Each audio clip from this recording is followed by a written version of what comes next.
Hello बच्चों, कैसे हैं आप। आज का लेक्चर हम लेके आए हैं लॉगरिथम्स पे।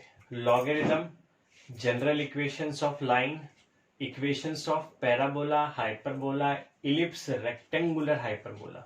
ठीक है, तो अभी हम लेक्चर की शुरुआत करते हैं। लॉगरिथम, लॉग आप यहाँ पे देखेंगे, आपको केमिस्ट्री में भी देखने को मिलेगा, मैथमेटिक्स में भी आपको देखने को मिलेगा और फिजिक्स में भी आपको लॉग देखने को मिलेगा। तो इन जनरल हम देखते हैं, अगर कोई number n is equal to a raise to power x, a is again any number और e और 10, then log a base n, log का जो बेस है वो क्या है a और नंबर हमारा हो गया n, so this is equal to x। ये एक जनरल फॉर्म होता है log को लिखने का। जनरली लॉग दो तरह के होते हैं। पहला तरीका, फर्स्ट टाइप है natural log. This is log base E is called natural log and it is denoted by symbol ln, छोटा l और n। This is natural log. And the second type of log is log base 10, so this is equal to log, log log, मतलब इसको सिर्फ log लिखते हैं, इसको ln लिखते हैं। This is artificial log. अब हम इस नंबर को अगर लिखें तो हमारा नंबर n क्या है, 1000। This can be written as 1000 is equal to 10 raise to power 3। So what is its value, जो पावर होगी वही वैल्यू हो जाएगी। तो देखिए, अगर हम बोले log बेस 10, बेस क्या हो गया हमारा 10, और किसका log ले रहे हैं, नंबर किसका, 1000 का, तो हमारा आंसर क्या हो जाएगा 3। उसी तरह log 100 क्या होगा 2, log 10 क्या होगा 1 और log 1 क्या होगा 0 हो जाएगा। ठीक है, तो ये कुछ हमने वैल्यूज ध्यान रखनी है। उसके बाद हम देखते हैं लॉगरिथम फॉर्मूलाज। अगर दो लॉग लिखे हुए log x इंटू वाई, तो क्या हो जाएगा log x plus log y, या लिखा हुआ log m by n, this is log m minus log n, या लिखा हुआ log m raise to power n, this is equal to n into log m। इसको मैं आपको एक छोटे से एग्जाम्पल से समझा देता हूँ। देखिए, मान लीजिए ऐसा लिखा हुआ log x into sine theta, तो क्या हो जाएगा log x plus log sine theta, या अगर ऐसा लिखा हुआ है log sine theta plus log x, तो इसका रिवर्स भी पॉसिबल है। उसी तरह अगर लिखा हुआ है, मान लीजिए log sine theta upon tan theta, तो इसको हम क्या लिख सकते हैं, log sine theta minus log tan theta, this is also written. और अगर हमारे पास लिखा हुआ है, मान लीजिए log 2 रेस टू पावर 2, सो जो पावर होती है वो कहां जाती है, आगे, सो दिस इज 2 log 2।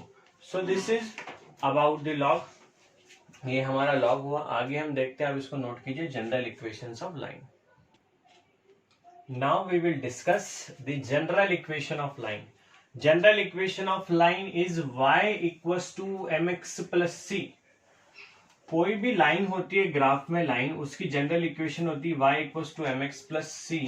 यहाँ पे जो m होता है, दिस इज द स्लोप, और स्लोप का मतलब होता है हमेशा x एक्सिस से जो आप एंटी क्लॉकवाइज सेंस में जो एंगल बनाते हैं उसका टेन थीटा, मतलब स्लोप जो होता है आपका वो हमेशा किसके बराबर होता है, m equals to tan theta के बराबर होता है। And c is the intercept on y axis. अभी हम इसको एक एग्जांपल से समझते हैं, देखिए जरा। ये हमने अभी जनरल इक्वेशन बनाई हुई है कि इंटरसेप्ट कट रहा है y एक्सिस पे कितना, c, एंगल है थीटा, सो टेन थीटा जो हो जाएगा वो किसके बराबर होगा, m के। So the equation is y equals to mx plus c। हमने एक एग्जांपल लिया, मान लीजिए हमको बोला जाता है कि अलाइन, या आपको बोला जाता है find equation of line. Equation of line find कीजिए,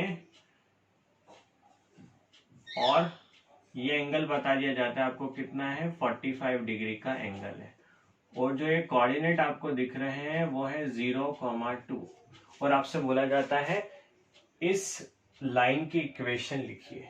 तो आप क्या करेंगे, आप बोलेंगे, बोले सर यहाँ से बिल्कुल क्लियर दिख रहा है कि जो इंटरसेप्ट ऑन y एक्सिस है वो कितना है, 2 है, दिस इंटरसेप्ट इज 2। m की वैल्यू कितनी है, 10 45 degree, so this is how much, m equals to 10 45, therefore it is 1।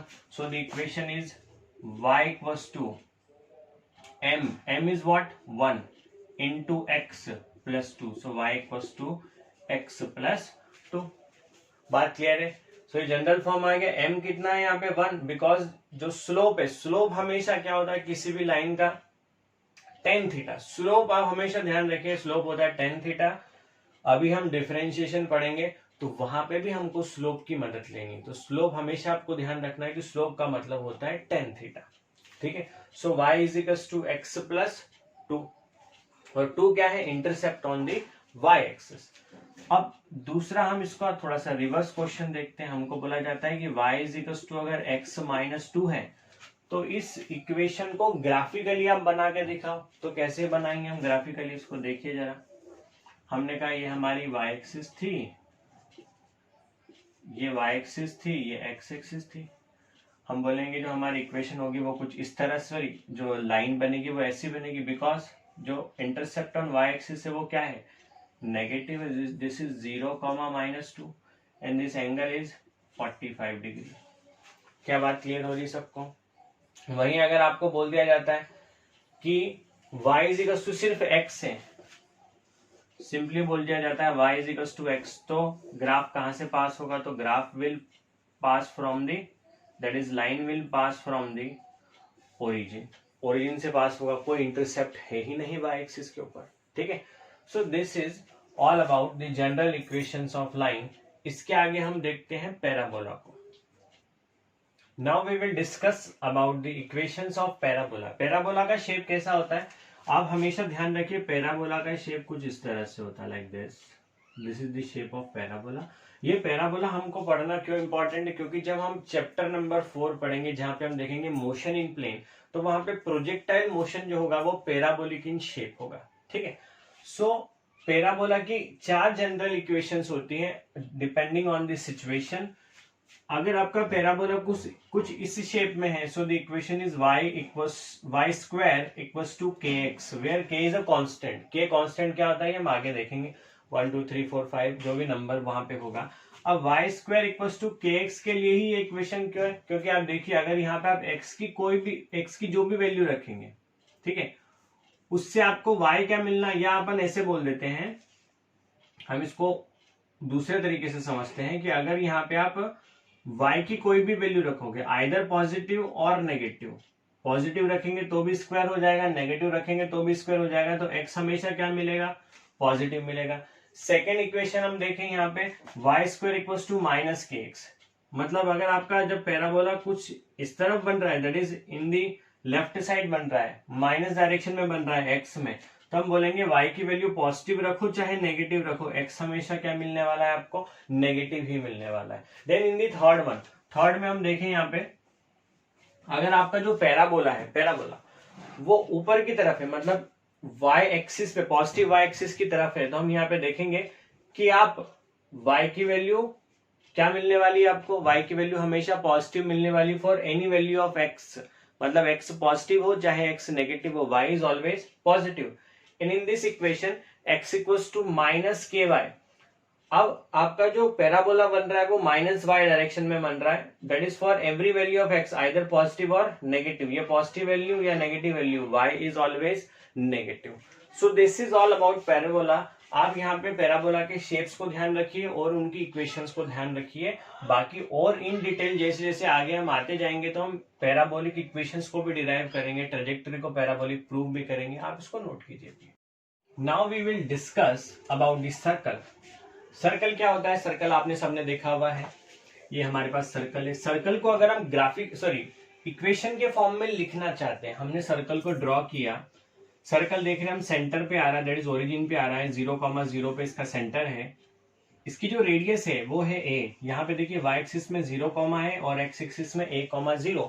So the general equation of circle is x square plus y square equals to a square. a यहाँ पे क्या है? Radius है। Then we have the ellipse. अब ellipse shape हमारे लिए क्यों important है? क्योंकि जो सन के अबाउट अर्थ घूमती है, that is in the elliptical orbit. तो जब हम ग्रेविटेशन चैप्टर पढ़ेंगे तो ग्रेविटेशन में हमको देखना होगा कि इलिप्स का शेप क्या होता है, क्योंकि अर्थ जब रिवॉल्व करती है सन के about, so it is in the elliptical orbit. तो मान लीजिए सन के अबाउट अर्थ इलिप्टिकल ऑर्बिट में घूमती है, तो किसी एक फोकस पे किसी एक फोकस पे सन सिचुएटेड होता है, ठीक है। तो हम बोल रहे हैं यहाँ पे हम इलिप्स में देख रहे हैं कि 0,b, a,0, x एक्सिस पे a,0, y एक्सिस पे b,0। तो जो ये छोटी एक्सिस आ रही है b plus B that is 2b, this is called minor axis. और जो बड़ी एक्सिस आ रही है a plus a, this is called major axis that is 2a, 2a is a major axis. तो यहाँ पे हम देखें जनरल इक्वेशन क्या होगी इलिप्स की, x square upon a square plus y square upon b square, this is equal to 1। So this is the general equation of ellipse. और यहाँ पे जो ये जो फोकस होता है वो कैसे निकालते हैं, फोकस एक होता है लेफ्ट साइड में माइनस AE,0 और दूसरा होता है AE,0। तो E यहाँ पे होती है eccentricity, E is called eccentricity. So this E equals to under root of 1/1 minus b square upon a square, ठीक है। तो E की वैल्यू आपको मिल जाएगी, E में आप A का मल्टीप्लाई कर देंगे तो फोकस के कोऑर्डिनेट आ जाएंगे प्लस माइनस AE,0, एक होगा AE,0, दूसरा होगा माइनस AE,0।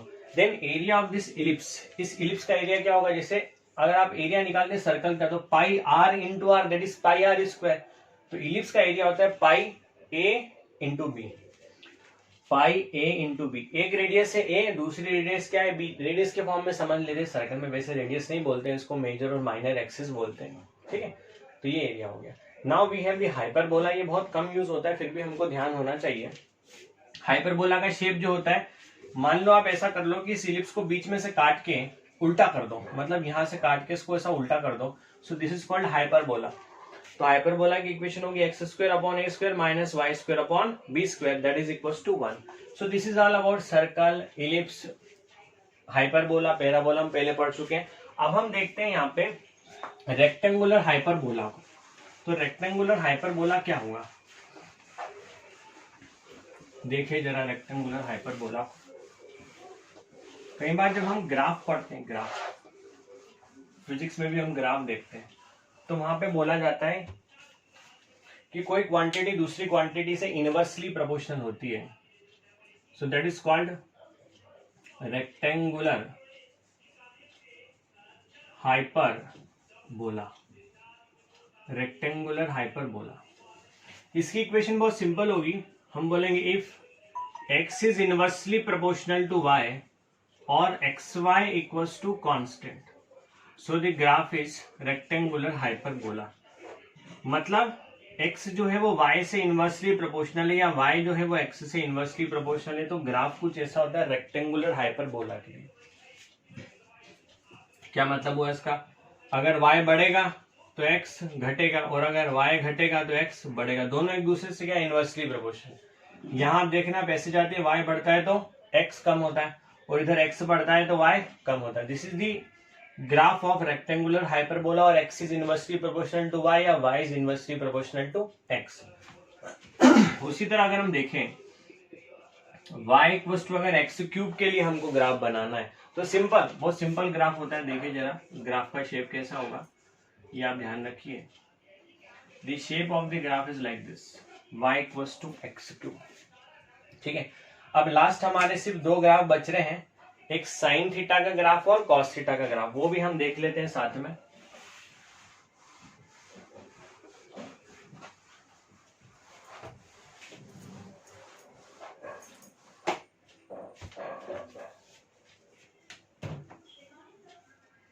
देखिए साइन थीटा और कॉस थीटा का ग्राफ हमको बनाना है। अभी आपने प्रीवियस लेक्चर्स में देखा था, या ये हमारी हो गई y एक्सिस, ये हो गई हमारी x axis.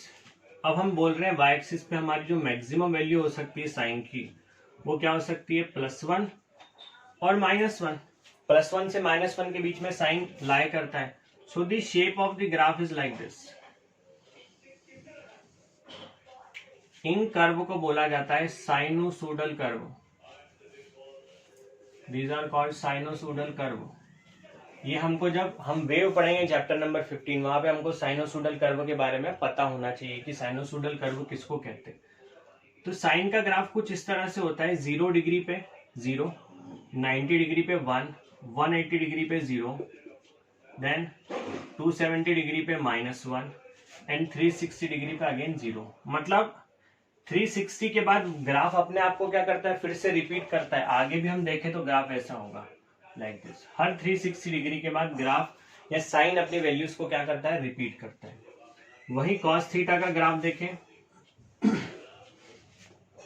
so the graph of cos theta will again lie between +1 and -1।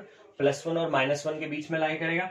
और ग्राफ जो स्टार्ट होता है वो 1 से स्टार्ट होता है, क्यों 1 से स्टार्ट होता है, क्योंकि आप जानते हैं cos 0 कितना होता है, cos 0 होता है 1, cos 90 होता है 0, देन cos 180 होता है again -1, cos 180 is -1, cos 270 is 0 and again cos 360 is 1। ठीक है, फिर से ये ग्राफ अपनी वैल्यू को फिर से रिपीट करता है। हर 360 के बाद ग्राफ अपनी वैल्यू को रिपीट करता है। So this is all about graph. ये ग्राफ हमने देख लिया। अब नेक्स्ट लेक्चर में हम देखेंगे डिफरेंशिएशन एंड इंटीग्रेशन।